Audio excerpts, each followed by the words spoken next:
Hello everyone, welcome back to my channel Bong cook express. আজকে আবারও একটি নতুন রেসিপি নিয়ে আপনাদের সামনে চলে এলাম। আজকে যে রেসিপিটা বানাতে চলেছি আশা করছি আপনাদের ভালো লাগবে। তো রেসিপিটা জানতে ভিডিওটি কিন্তু প্রথম থেকে শেষ পর্যন্ত দেখতে হবে। তো আজকে পালং শাকের একটা রেসিপি বানাচ্ছি। এর জন্য পরিমাণ মতো আলু, পরিমাণ মতো বেগুন, শিম এবং পালং শাক কেটে ধুয়ে নিয়েছি।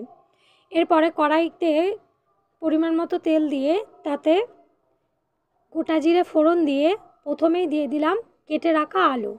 কেটে রাখা আলুগুলো ভালো করে ভেজে নেব, একটু লালচে হওয়া পর্যন্ত ভেজে নেব।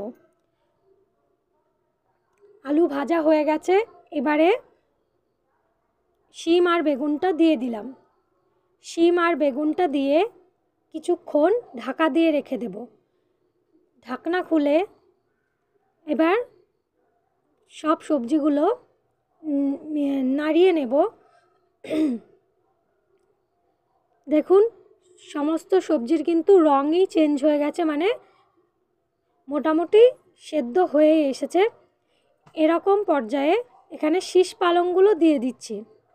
এগুলো যেহেতু খুবই কচি পালং, সেই জন্য এখানে আমি সেদ্ধ করে নিলাম না। আপনারা চাইলে অবশ্যই সেদ্ধ করে নিতে পারেন।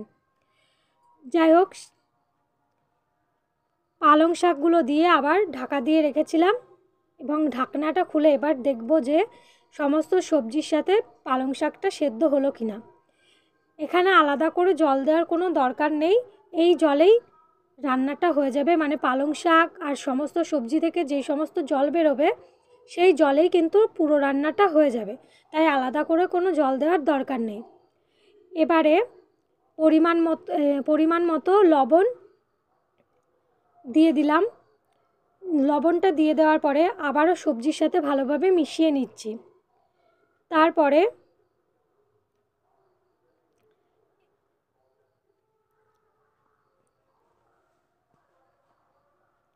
পরিমাণ মতো হলুদ দিয়ে দিচ্ছি। হলুদটা দিয়ে এবার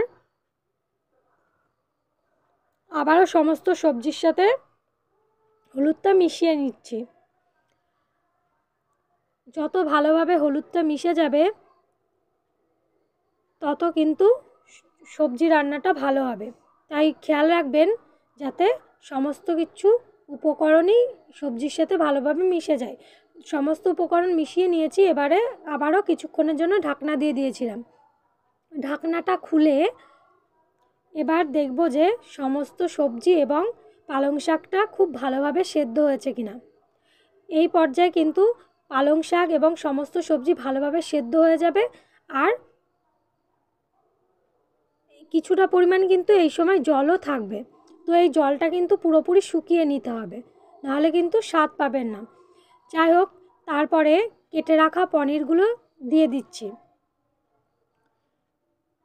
আপনারা পনিরের পরিবর্তে ভেজে রাখা বড়িও দিতে পারেন। তো পনিরটা দিয়ে দেওয়ার পরে আবারও কিন্তু সবজির সাথে ভালোভাবে মিশিয়ে নিতে হবে। এই সবজিতে কিন্তু জল রাখা একদমই যাবে না, জল রাখলে অতটা কিন্তু স্বাদ হবে না।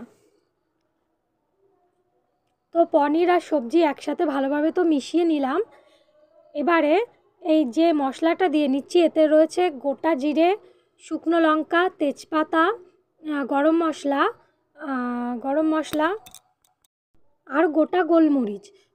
এইগুলো সবই শুকনো কড়াই ভেজে গুঁড়ো করে নেওয়া রয়েছে।